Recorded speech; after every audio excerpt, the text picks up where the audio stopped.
कहानियों की क्यारी में प्रस्तुत है दादी नानी की कहानियाँ चालाकी का फल। एक थी बुढ़िया, बेहद बूढ़ी, पूरे 90 साल की। एक तो बेचारी को ठीक से दिखाई नहीं पड़ता था, ऊपर से उसकी मुर्गियाँ चराने वाली लड़की नौकरी छोड़कर भाग गई।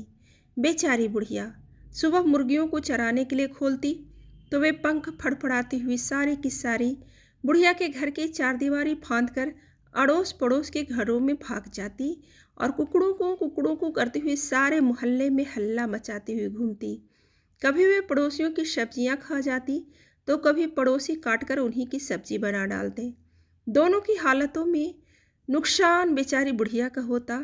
जिसकी सब्जी बर्बाद होती वह बुढ़िया को भला बुरा कहता और जिसके घर में मुर्गी पकती उससे बुढ़िया की हमेशा की दुश्मनी हो जाती। हार कर बुढ़िया ने सोचा कि बिना नौकर की मुर्गियां पालना उसकी जैसी कमज़ोर बुढ़िया के बस की बात नहीं। भला वो कहाँ तक डंडा लेकर एक एक मुर्गी को हाँकती फिरे। जरा सा काम करने में ही तो उसका दम फूल जाता था और बुढ़िया निकल पड़ी लाठी टेकती नौकर की तलाश में। पहले तो उसने अपनी पुरानी मुर्गियां चराने वाली लड़की को ढूंढा, लेकिन उसका कहीं पता नहीं चला। यहाँ तक कि उसके माँ बाप को भी नहीं मालूम था कि लड़की आखिर गई तो गई कहाँ। नालायक और दुष्ट लड़की, कहीं ऐसे भी भागा जाता है। न अता न पता, सबको परेशान करके रख दिया। बुढ़िया बड़बड़ाई और आगे बढ़ गई। थोड़ी दूर पर एक भालू ने बुढ़िया को बड़बड़ाते हुए सुना तो वह घूमकर सड़क पर आ गया और बुढ़िया को रोक कर बोला, बुढ़िया नानी नमस्कार। आज सुबह सुबह कहाँ जा रही हो? सुना है तुम्हारी मुर्गियाँ चराने वाली लड़की नौकरी छोड़कर भाग गई है। न हो तो मुझे ही नौकर रख लो, खूब देखभाल करूँगा तुम्हारी मुर्गियों की।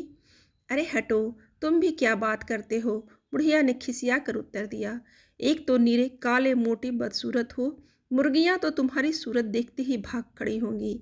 फिर तुम्हारी बेसुरी आवाज़ उनके कानों में पड़ी तो वे मुड़कर दड़बे की ओर कभी वापस नहीं आएंगी।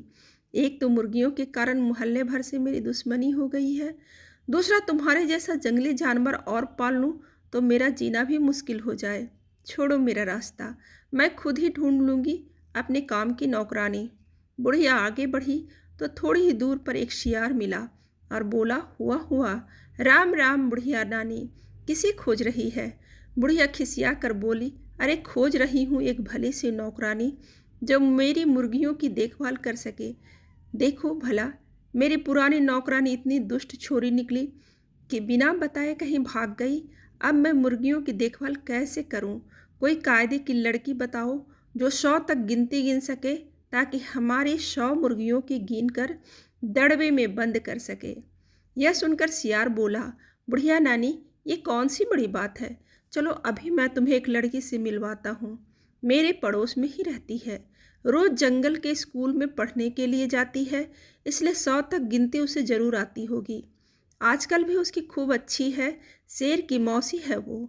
आओ तुम्हें मिलवा ही दूँ उससे। बुढ़िया लड़की की तारीफ सुनकर बड़ी खुश होकर बोली, जुग जुग जियो बेटा, जल्दी बुलाओ उसे, काम का समझा दूँ। अब मेरा सारा झंझट दूर हो जाएगा।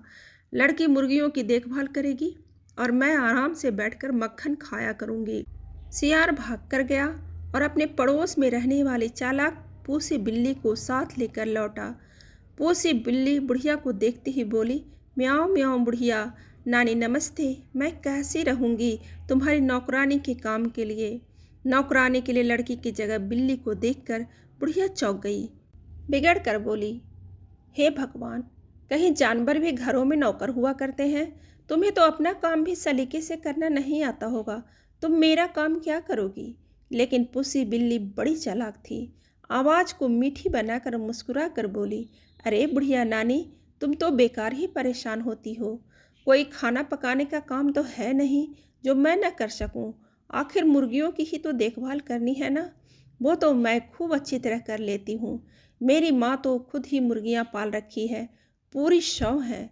मैं गिन कर ही चराती हूँ और गिन कर ही बंद करती हूँ। विश्वास न हो तो मेरे घर चल कर देख लो। एक तो पूसी बिल्ली बड़ी अच्छी तरह बात कर रही थी और दूसरे बुढ़िया काफ़ी थक गई थी, इसलिए उसने ज़्यादा बहस नहीं की और पूसी बिल्ली को नौकरी पर रख लिया। पूसी बिल्ली ने पहले दिन मुर्गियों को दड़बे में से निकाला और खूब भाग दौड़ कर पड़ोस में जाने से रोका।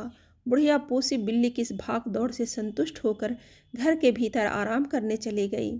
कई दिनों से दौड़ते भागते बेचारी थक गई थी, तो उसे नींद भी आ गई। इधर पूसी बिल्ली ने मौका देखकर पहले ही दिन 6 मुर्गियों को मारा और चट कर गई। बुढ़िया जब शाम को जागी तो उसे पूसी की इस हरकत का कुछ भी पता न लगा। एक तो उसे ठीक से दिखाई नहीं देता था और उसे 100 तक गिनती भी नहीं आती थी। फिर भला वह इतनी चालाक पूसी बिल्ली की शरारत कैसे जान पाती।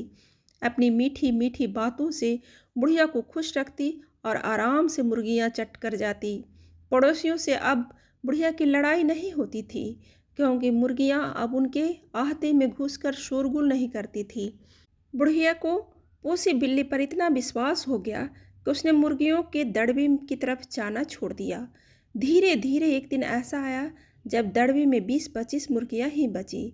उसी समय बुढ़िया भी टहलती हुई उधर ही आ निकली। इतनी कम मुर्गियां देखकर उसने पूसी बिल्ली से पूछी, क्यों रे पूसी, बाकी मुर्गियों को तूने चरने के लिए कहाँ भेज दिया? पूसी बिल्ली ने झट से बात बनाई, अरे और कहाँ भेजूंगी बुढ़िया नानी, सब पहाड़ के ऊपर चली गई हैं। मैंने बहुत बुलाया लेकिन वे इतनी शरारती हैं कि वापस आती ही नहीं। ओह, ये शरारती मुर्गियाँ। बुढ़िया का बड़बड़ाना फिर शुरू हुआ। अभी जाकर देखती हूँ कि ये इतनी ठीठ कैसे हो गई हैं। पहाड़ के ऊपर खुले में घूम रही हैं, कहीं कोई शेर या भेड़िया आ गया तो बस। ऊपर पहुंचकर बुढ़िया को मुर्गियों तो नहीं मिली तो सिर्फ उनकी हड्डियों और पंखों का ढेर। बुढ़िया को समझते देर न लगी कि यह सारी करतूत पूसी बिल्ली की है। वह तेजी से नीचे घर की ओर लौटी। इधर पूसी बिल्ली ने सोचा कि बुढ़िया तो पहाड़ पर गई है, अब वहाँ सिर पकड़कर रोएगी, जल्दी आएगी नहीं। तब तक क्यों न मैं बची बचाई मुर्गियाँ भी चट कर लूँ। यह सोचकर उसने बाकी मुर्गियों को भी मार डाला। अभी वह बैठी उन्हें खा ही रही थी कि बुढ़िया वापस लौट आई। पूसी बिल्ली को मुर्गियाँ खाते देखकर वह गुस्से से आग बबूला हो गई और उसने पास पड़ी कोयले की टोकरी उठाकर पूसी के सिर पर दे मारी। फिर बिल्ली को चोट तो लगी ही, उसका चमकीला सफ़ेद रंग भी काला हो गया। अपनी बदसूरती को देखकर वह रोने लगी। आज भी लोग इस घटना को नहीं भूले हैं और रोती हुई काली बिल्ली को डंडा लेकर भगाते हैं। चालाकी का उपयोग बुरे काम में करने वालों को पूसी बिल्ली जैसा फल भोगना पड़ता है।